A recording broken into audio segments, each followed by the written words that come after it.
Welcome to the 2 Hour Track Challenge premiere for August 23rd, 2019. Every week I try to find a couple hours to make a piece of music within the time limit of 2 hours, see what kind of cool things I can make. Doesn't always turn out cool, but sometimes it does, so I like to share the results with the world, and I do that first on this live on this premiere. So I'll get started by playing the song. This is the song I made on August 23rd. I think I said that already.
And then at this point, usually like to take a look back at how I made the track, since I don't record this in any way when I make these songs usually, and it's also been a couple weeks since I made the track, so it's I find it fun to take a look back at what actually I did here. So let me switch over to Ableton, um, and here's the project. So this was I didn't have any specific ideas for this one. I I had a whole bunch of random ideas. The first one that came to mind, or the first one that I implemented actually, had to do with the drums. This was the week that I had I bashed my foot into a step upstairs, and well, my toe still hurts sometimes, and that was 2 weeks ago. So I was kind of limping around that week, and even as it was starting to heal, um, uh, I still limp a bit, or I was starting to walk more normally, but then every once in a while, I'd still sort of stumble to the left because the pain just catches me off guard. Um, so I decided to for the drums. I went into Easy Drummer, grabbed the Brush Delete. I don't remember if there's a specific reason I chose that. Grabbed Swirls 01, and instead of dragging it down here, I dragged it out here instead. Um, so that I can go in here and let me fold that. Um, And every once in a while, the beat actually sort of stumbles a little bit. Like right there was one of them.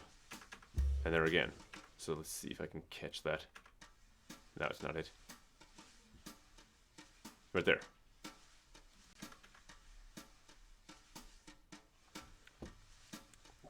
Sorry, I edited the loop a little bit to add a few of these stumbles. And then just looped it over and over again. And I also went into the automation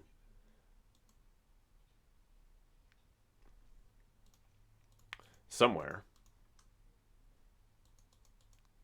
Oh, it was here. Went into the automation and the master, and I made it every time the drum stumble, it would go a little bit to the left, actually quite a bit to the left. Just really quick shoot over to the left, just to kind of give that a little bit more of a stumbling feel to the song.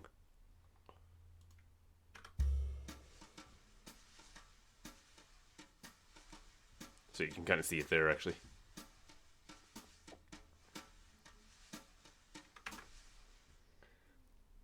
It's the kind of thing that you hear it every once in a while. And it's not too much that it's all on the left. And then on top of that, I took this bass from... was this Retro Machines? Yeah. I was playing around a lot with Retro Machines while I was doing this challenge, because I'd never really used this before, and I was just playing around with a bunch of these presets to see what they sound like. So I found this cool bass sound. Made a cool bass line with it.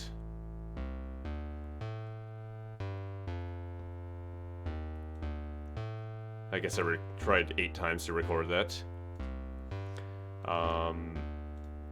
So that's on top of the drums. And then there's also retro strings, which is again from Retro Machines. I got a lot of effects on here, I guess.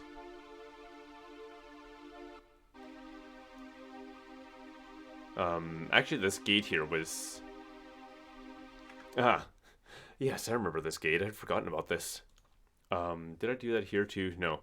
On the Retro Strings track, I have this gate here, this sidechain from the drums. But with Easy Drummer, when I'm using Easy Drummer, I don't have an easy way to isolate the kick drum like I do with if I use like an Ableton drum rack. I can easily see when I'm doing sidechain compression. I can say drums and then go in here and say specifically the kick drum. So whenever the kick drum hits, then it compresses this track. I don't exactly have that luxury with this one. So what I did instead was I put it on a gate instead. I sidechained that from the drums, because I noticed with this drum loop, the kick drum is quite a bit louder than the rest of it. All these little brushed swirls are rather quiet here. And the kick drum, which is really only at the beginning of the loop, you can see right around, right there. That big spike there, that's the kick drum. So I set the threshold and all these settings to so that whenever that kick drum kicks in, it cuts off the sound on this on this Retro Strings track. So that's why it starts off with no sound there.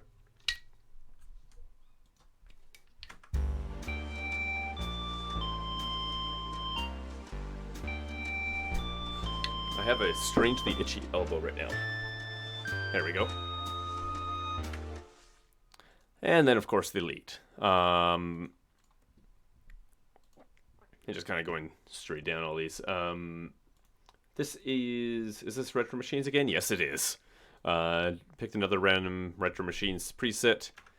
Sounds something like this. One thing with this is it is a little bit shrill, I know. I had I was trying to make it not be so shrill when I was working on the song, but it's still a little bit, I think. Even after all this, I have the volume turned down quite a bit. Or a little bit, just to counteract that. But yeah, and then there's reverb, compressor, saturation, looking at the EQ, and a limiter. It's me trying to solve this. But I played all that on the keyboard. Took a few tries for that.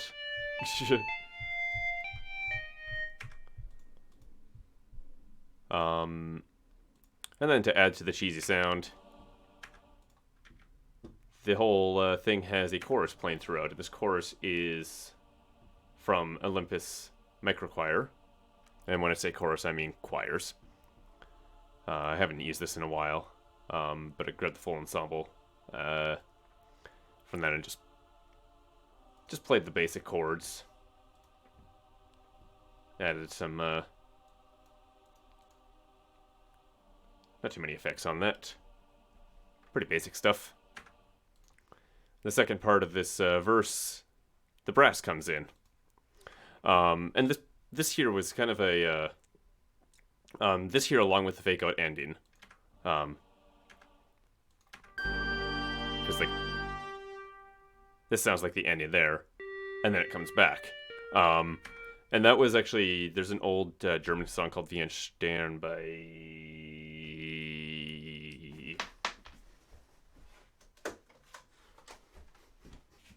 I never remember his name. It doesn't even say on here. Great. Now I have to look it up.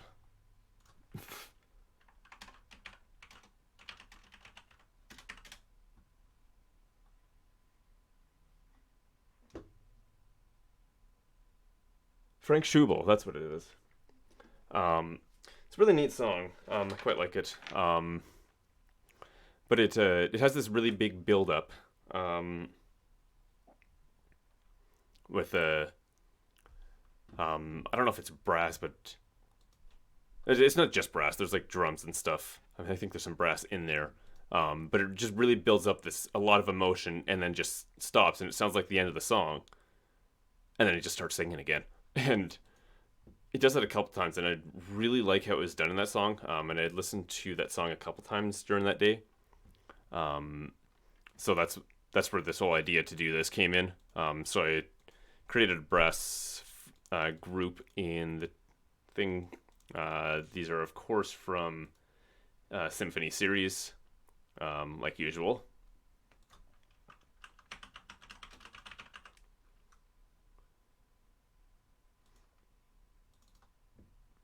Yeah, so I got one of each of those. And it starts off with the trumpets and the trombones coming in here.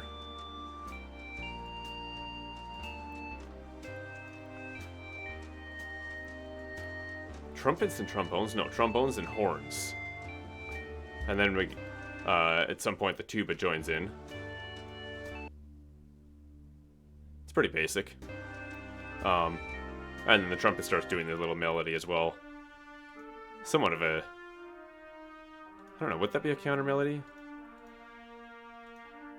Come here. Yeah, so I guess it's a little bit of a counter melody to the lead. And then it just builds up to that sort of end. And then, of course, comes back.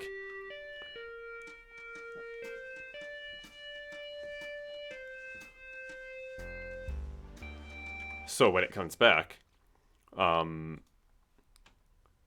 this whole section here, all of this right here, is just a copy of the first part. And then so that it doesn't just sound like the song's on repeat, the lead in, I recorded this new lead that leads up to the main lead for the rest of it. The bass line is just a quick, a single note down at the bottom there.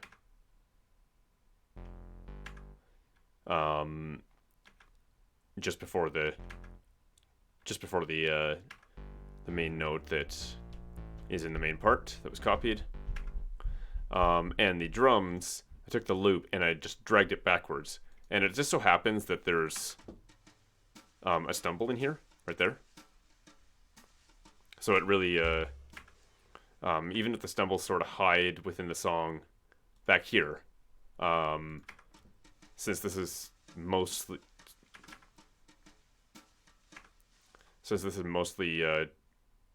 just drums and lead at that point,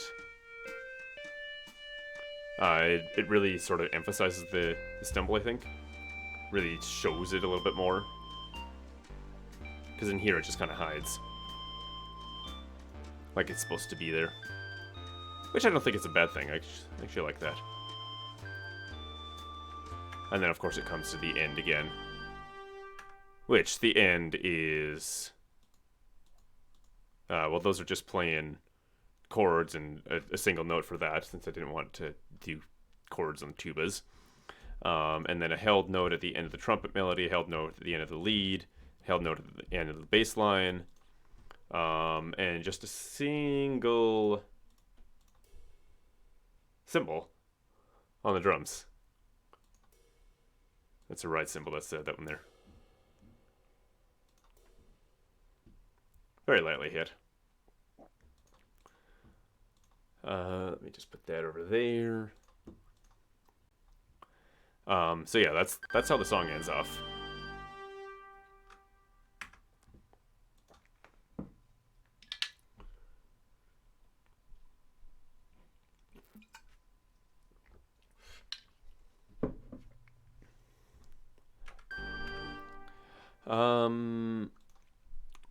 So that's about it for the breakdown.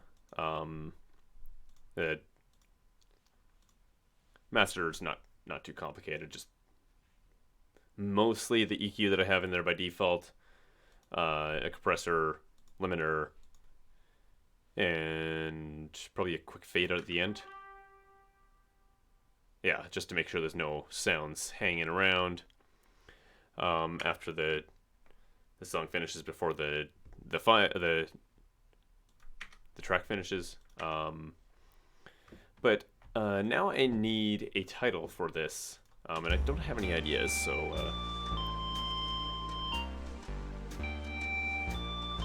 feel free to suggest ideas, suggest titles here. Might as well throw that in there.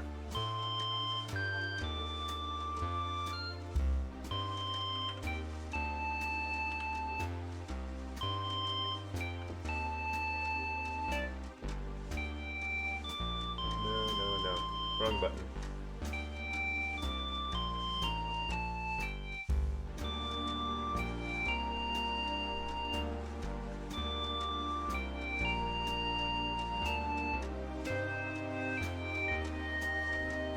I'm thinking something about...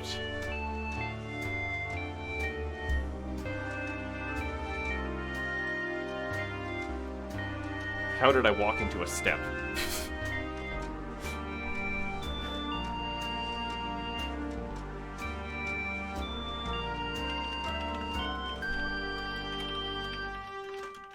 Kind of a silly title.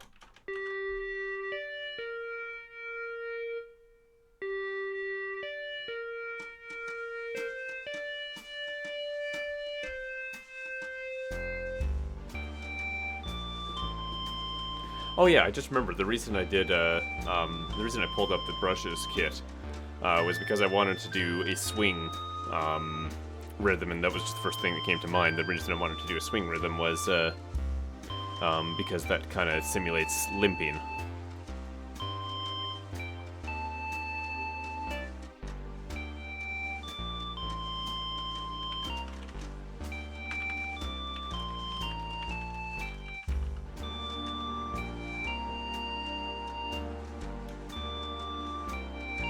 Oh, can't type. Yeah, I think I'm gonna go with that title. How did I walk into a step? So let me switch back here. I've edited that in there. I need to drop it here. How did I walk into a step?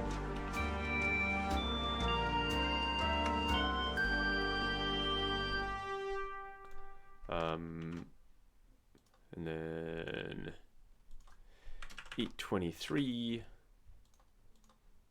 Export that picture. Yeah, save that. Open up the other document. I'm going to need a screenshot of this. How am I going to do that? Like that.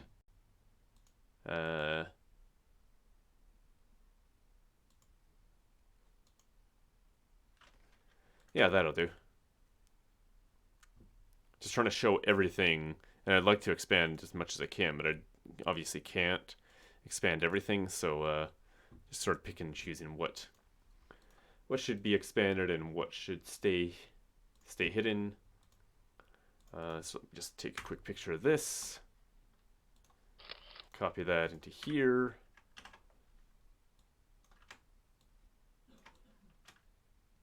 And this is the thumbnail for this video that I'm currently recording. How did I walk into a step? And that was on August 23rd. Export that to August 23rd. Save. And then I just need to make a quick visualizer, a video for this. I can close this now.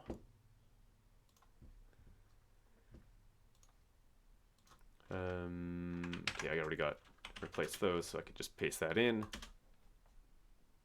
Cool. Yeah, and I made that a 2-hour track challenge the week after as well, August 27th. It is, I just listened to it like half an hour ago, and I already forget what it sounds like. Oh yeah, it's a very fast pace. It's almost an airier mix of sounds. I quite like that one. It's kind of neat. So I'll premiere that on September 11th, 2019 at twitch.tv/ADDF_toxic.